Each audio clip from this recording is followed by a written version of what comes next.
Hello, and welcome to a Pokemon XD Gale of Darkness video where today we will be tackling the game with the Marshtomp line.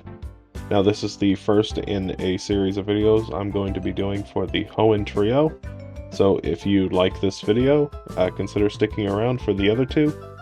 And with that being said, I'd like to just say that I do think that Mudkip is probably going to be the best starter, at least before I get started on this run, because I think it has a lot of advantages over its other starters.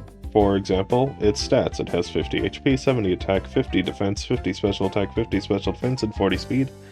And it gets access to a lot of ground and water type moves, as well as a lot of normal type moves. It gets a couple ice type moves, which are very nice. And it even gets a couple fighting type moves, which could come in handy. So it's got pretty decent type coverage, and at least for now, it's got fairly decent stats. For our Mudkip, it has a lax nature, which raises its defense and lowers its special defense, which is kind of whatever, I guess. It doesn't really affect too much, probably. For its ability, it has Torrent, which raises its water-type moves when it's below, I think, a third of its health. So that could come in handy, maybe. And according to Bulbapedia, these are the 4 moves it gets by level 10. Tackle, Growl, Mud Slap, and Water Gun. So, pretty decent to start off the game with. And as usual, I'm going to show off this fight because I think a lot of weaker Pokemon tend to struggle here, specifically. And Thunder Punch just takes me down with a crit immediately. Okay, well that's fine.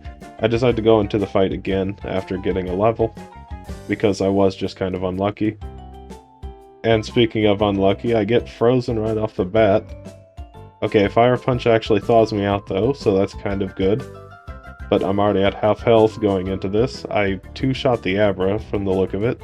Fire Punch takes me down pretty low now. Abra goes down, out comes Shroomish, who I definitely can't one-shot, and if it starts using Absorb, it's going to be doing quite a bit of damage to me, so I decide to Mud Slap it first to lower its accuracy, so it doesn't hit nearly as often. And as you can see there, I was struggling to figure out which one would be better, Tackle or Water Gun. So I decided to use Tackle first, and then I'm going to use Water Gun here. And it's honestly about the same, so it's going to be a 4-shot. So I go for another Water Gun.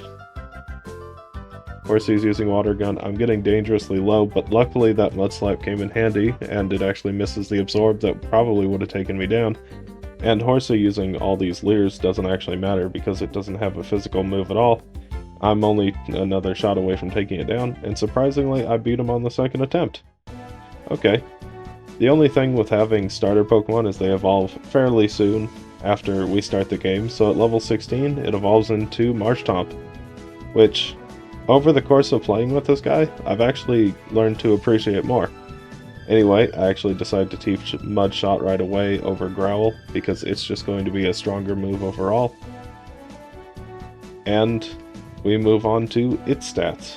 For base stats, Marshtomp has 70 HP, 85 attack, 70 defense, 60 special attack, 70 special defense, and 50 speed, and it has now gained the ground typing, which on one hand makes it pretty good against a lot of Pokemon and immune to electric type attacks, but also now I'm 4 times weak to grass. So that could definitely come in to hurt us later on down the line. But for now, I think of this as a pretty net positive. So anyway, with that ground typing now, I decide to take on the electric trainer because he can't really do any damage to me with the electric type moves. And most of the other attacks aren't going to be doing too much damage other than Marape's shadow type moves. So anyway, Shadow Blitz isn't really doing that much anyway. And I'm able to take him down. And Mudshot should take down the Electric. And we move into the building. And actually onto the first boss of the game, because honestly nothing in here really posed too much of a challenge. Anyway, Lavrina leads with a Beautifly and a Love Disc. And as you can see there, the Beautifly actually has Absorb, meaning that I am going to be taking quite a bit of damage from it. And it actually heals quite a bit every time it uses it. So unfortunately, Beautifly turned out to be a 3-shot because of that. Now, I should be able to one-shot the Roselia with Mudshot, which I do, but at this point I'm getting really low. Dale Candy comes out, and unless I can one-shot it, there's a good chance I lose here. And I'm actually slower than it. Okay. Well, after failing there, I decided to go ahead and train on Mount Battle, and that's where I found my first mirror match against another of the Mudkip line, Mudkip. Now this one isn't actually all that threatening, because unless I get confused, it can't really do much to me. So, goodbye Mudkip. Anyway, after that battle, I get the move Water Pulse, which I'm going to teach right away over Water Gun. And with a few more levels and a stronger Water-type move, I go back into the battle. And Water Pulse one-shots the Beautifly with a crit, so I'm not sure if I actually would have been able to do that. And I decided to also teach Takedown here. It's not that great of a move because of the recoil, but it's a little better than Tackle anyway, so I decided to teach it. And then out comes Delcatty once again, and I use Water Pulse to see how much it does. Now I'm actually faster than the Delcatty. It still seems to be a two-shot. Anyway though, Water Pulse comes out again, takes down the Delcatty, and now it's just a Love Disc left, so I use Mud Shot and take it down. Okay, with that we move on to the next part of the game, where we run into the obligatory Mirror Bee. Hello Mirror Bee. Good to see you again. And after this battle, I actually evolve once again into our final form, Swampert. Which, I don't like those fingers. Anyway, with a new evolution means new stats. So now Swampert has 100 HP, 110 attack, 90 defense, 85 special attack, 90 special defense, and 60 speed. So it's still pretty slow, but at least it hits a bit harder. And I didn't know this before, but apparently Swampert is more of an attacker than a special attacker. So once we get Earthquake, I'm going to be doing a lot more damage. Anyway, we move on to the Real Gam Tower to go pick up my two favorite TEMs, Hidden Power and Protect. And our Swampert actually has Hidden Power Dark, which isn't amazing, but at least he'll be able to hit Shedinja later on in the game. But right now I decided to teach it just to see what it is. And then a little later I get the move Muddy Water, which is the only spread water type move that you can get in this game, so I teach that right away. And we move on to the next fight in the game, which is Snaddle. I use Mud Shot to take down the Lantern immediately. And then out comes Lunatone, his first Shadow Pokemon. And I get hit with a Rock Tomb, lowering my speed, making me slower than the Lunatone. I then go for Muddy Water, which isn't quite a one-shot on Lunatone, surprisingly. So I actually get my speed dropped again, and now the Lunatone uses Shadow Wave, doing a bit of damage. I go for Water Pulse to take it down though. Out comes Castform. Rock Tomb misses. Fruity Pebbles are raining from the sky. I go for another Muddy Water, which hopefully hits both targets, because if you didn't know, this move only has 85% accuracy. So it's not exactly reliable. Anyway, I'm able to take down the Quagsire with it, and nearly take down the Castform. And now I decide to go for Mud Shot into the Metang, because it should be a one-shot, which it is. And Fruity Pebbles come down. And I go for one more Water Pulse, and I should take down the Castform. And that's Snaddle, first try. Now after this, I decide to teach the move Ice Beam over Takedown, because Takedown, like I said, isn't all that great. And I actually lost this fight. I didn't realize that Mirror Bee the second time was a required fight, so I had to do this one again. Anyway, moving on to the next big fight of the game, we run into Gonzap, who will just use Fake Out and Hyper Beam with the Nuzleaf, and most of his Pokemon end up just using Hyper Beam. And the Electrode, because I'm a ground type, isn't going to use the move Spark, so I don't need to worry about being paralyzed. Out comes Vileplume next, but as you can see, an Ice Beam's able to take it down with relative ease. And then next comes out the Whiscash, which actually survives a Water Pulse. Hits back with a pretty weak Hyper Beam though, so I take it down. And then out comes his final Pokemon, which is Skarmory. Hyper Beam still not doing much. I go for Muddy Water, and not quite a one-shot on the Skarmory, but I do lower its accuracy. Unfortunately, I still do get hit by the Hyper Beam. I go for another Muddy Water, which takes down the Skarmory and the Nuzleaf. So that was a pretty easy fight. At the top of the tower, I get Earthquake, finally, and I'm going to get rid of Hidden Power here. because I taught it over a Mud Shot to hit Shedinja. Anyway, we move on to the next fight of the game against Gorgon. He leads with a Celio and a Lairon. Now luckily Earthquake is able to take down Celio, and another Earthquake takes down both the Slowking and the Lairon. And then out comes Ursaring and Primeape, his first Shadow Pokemon. And I use another Earthquake to take them both down. And as you might guess, his next Shadow Pokemon comes out, Hypno, and I go for Earthquake and take it down. So Gorgon was very easy. Anyway, we move on to the final area of the game now. And Marshtomp is doing fairly well. Really only getting a few losses so far, and doing pretty good, so as long as it keeps this up, it should do very well. Anyway, the next fight of the game is a rematch against Lavrina, and I go for Earthquake to take down both of her Pokemon. And then Roselia comes out, and Farfetch'd. Now because I'm a male, I can actually ignore the Roselia for a turn and take down the Farfetch'd. And out comes Altaria, which shouldn't be a threat because I have Ice Beam. Anyway, I get Leech Seeded, so I decide to actually take down the Roselia first, just so I'm not losing so much health. And then out comes Shadow Rave, which doesn't really do too much to me. Ice Beam takes down Altaria, and I beat her first try. At the top of the mountain, I run into Snaddle once again, and I use Earthquake to take down both of his leads. And then out comes Scizor and Solrock. Now I should be able to one-shot Solrock with Water Pulse, which I do. Okay, that's good. Out comes Castform. Scizor uses Silver Wind. Doesn't get an Omni Boost. I go for Earthquake, which takes down both the Scizor and the Castform. And then he brings out his last Pokemon, which is a Shadow Starmie. Now it actually does outspeed me, but it doesn't do enough damage to take me down, and an Earthquake finishes it off.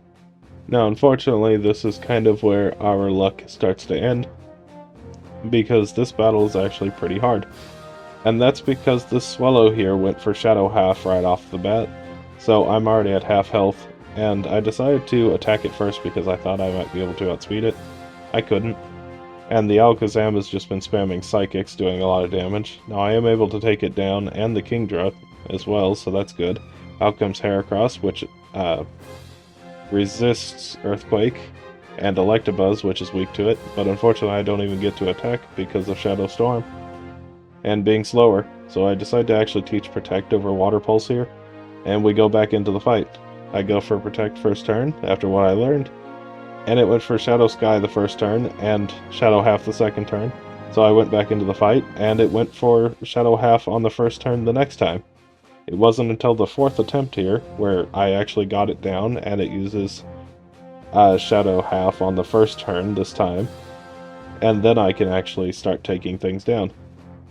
I don't know why it was doing this. Usually it's fairly consistent as long as you're within the same level, but it was kind of acting strange. Anyway, Earthquake takes down the Kingdra, out comes Heracross, and while the Swallow is recharging, I decide to take it down with Ice Beam, and then out comes Electabuzz, and Heracross uses Rock Tomb, so I'm definitely slower than the Electabuzz now. I go for Protect to heal up a turn, make sure I don't get taken down so easily. Shadow Storm comes out, doing about a third of what I have left, and Mega Horn takes me down very low, but Earthquake should take them both down. Never mind. Not quite enough to take the Heracross down. I go for another Protect. Heracross is just going to keep using Mega Horn. I go for Earthquake. I'm at 9 health, so I need to hope that Snorlax doesn't hit, and it's actually a one-shot, so I beat him on the 4th attempt. Okay, well we move back on to Gorgon once again. And it's the same as last time. I just spam Earthquake in this battle. If it works for him, it works for me. Anyway, they both go down. Out comes Walrein and Poliwrath. The only two Pokemon I think that could survive an Earthquake are these two. And Walrein goes down, and Poliwrath goes down. So yeah, it's just Mr. Mime left, and one more Earthquake will do it. So that's Gorgon. And we move on to the next fight, which is against Eldus. Now, because I have Ice Beam, I think that this isn't going to be too hard of a fight. I go for Earthquake, take down the Manectric, and then out comes Salamence. And I go for a Protect here because the Ninjask is just going to keep using Silver Wind, so I can kind of stall them out because he's only got 5 of them. And I go for Ice Beam here to take down the Salamence, which it does one shot. Out comes Flygon, another Protect, and another Ice Beam should take down the Flygon. Silver Wind hits, no Omni Boost. Okay, well it's out of Silver Winds now, so it's going to start using Protect and probably Aerial Ace. So I go for Ice Beam this turn, and take down the Marowak. And then out comes Lapras. Now I do need to attack this turn, otherwise the Lapras gets to set up Shadow Sky for free. And I actually do half, which is kind of surprising. So I will be able to take it out this turn with no risk. And Lapras goes down. And then it should just be an Ice Beam to take down the Ninjask. Or Muddy Water. I don't know why I clicked Muddy Water. I think I used to have Ice Beam in the place of Muddy Water when I top Protect, so I probably just messed up there. Anyway, Ice Beam takes it down, and we move on to the Big Box Legendary Shadow Lugia. Anyway, I doubt Shadow Lugia is really going to be that big of a threat. Actually, it might be able to survive too. Maybe it's just a low range. Maybe I can get a higher roll and take it down. Okay, so that's a bit lucky. And we go on to the final boss of the game against Gravel. Now, I don't actually think this battle is going to be too hard, and that's because of Muddy Water. If this can hit both of his starts, never mind, Moltres isn't a one-shot. Okay, well that's alright, I guess. But what I was saying was, this Muddy Water, even though it has low accuracy, if it hits both, it'll do a ton of damage. At the very least. I thought it would one-shot the Moltres, but unfortunately it doesn't. But it does take down the Rhydon. Then out comes this next two Pokemon. I go for Ice Beam to take down the Executor, because it could definitely just start using Shadow Winds and do a lot of damage to me. Shadow Sky comes in, and Fruity Pebbles are doing damage. And now to see how much Ice Beam does. With a crit, it's not quite a one-shot, meaning that there's a good chance that it's not going to be a two-shot, it's going to be a three-shot. So I go for Protect here to heal up just a little bit and stall out some of the Fruity Pebbles. I go for another Ice Beam to take down the Articuno. And then out comes his final Shadow Pokemon, which is Zapdos. Now Zapdos isn't really too big a threat, I don't think. It should be a one-shot with Ice Beam. So now that the auras has faded, I can... Oh, I'm slower than it. Okay, well that's a little unfortunate, but let's go back into the battle. And this is currently the third attempt. And now that I've used up all my rare candies, you can see that the Moltres still isn't a one-shot with Muddy Water. So, unfortunate, but that's alright. Maybe one more level would have sufficed. But I take down the Moltres with an Ice Beam. And now comes Tauros once again. Executor goes for Shadow Hold here. And I decided to actually take down the Tauros this time because having to deal with Shadow Sky is a bit of a pain. And I actually got a crit there, so that's kind of nice. I'm not sure if it would have mattered though. Articuno comes back out. I go for Protect here, just to stall out the Fruity Pebbles a little bit. That way I can actually start healing later on. Ice Beam. Still isn't a two-shot, unfortunately. Shadow End misses, which is lucky. I go for another Protect. Fruity Pebbles hit me. I go for Ice Beam again. And didn't get a crit. Don't get frozen. Don't get frozen. Okay, I get a lot of damage, but at least now I can start healing. I go for an Ice Beam to take down the Articuno, and as long as I can survive one attack from Zapdos and don't get hit by the Executor, I think I'm safe. I go for one last Protect to get as much health as I can. Ice Beam to Zapdos, and it crits me. Okay, now I have to hope that this Executor doesn't hit. It doesn't, and I know it's a one-shot. And we beat the game! And just as I thought, the Mudkip line is absolutely amazing. So let's go over its stats for the game. It beat the game at 8 hours, 6 minutes, and 30 seconds at level 76, and only had 15 feints throughout the game. And also, this is a Pokemon that had to evolve from a Mudkip, so it didn't have great stats at the start, and yet it has actually pulled out this amazing time, which actually ends up putting it as our third best Pokemon overall. Now, while Ursaring and Marshtomp line are very similar, I think I give the edge to the Marshtomp line simply because it had to level up from such a weak Pokemon up to the top, whereas Ursaring was pretty much strong from the beginning. And on top of that, I think Marshtomp just had less overall difficulty with some of the bosses, simply because it didn't have to rely on Poison Guts strategies to get by, and its typing's really good. And on top of that, having a move kind of like Surf, but kind of worse, was nice. I don't know, in this game where you don't have HMs available, a lot of water types suffer because their best move is either Hydro Pump at 80% accuracy, or Water Pulse, which is only 60 base power. So actually having an in-between move, even though it's not that accurate, does help, and the fact that it's a spread move as well is even better. But with that, thank you so much for watching this video. If you liked it, consider liking and maybe even subscribing. Put down Pokemon suggestions down below, and tune in on Friday for the next starter Pokemon, which I think I'm going to be using Combuskin next, simply because I think it's going to be the second best. So anyway, bye.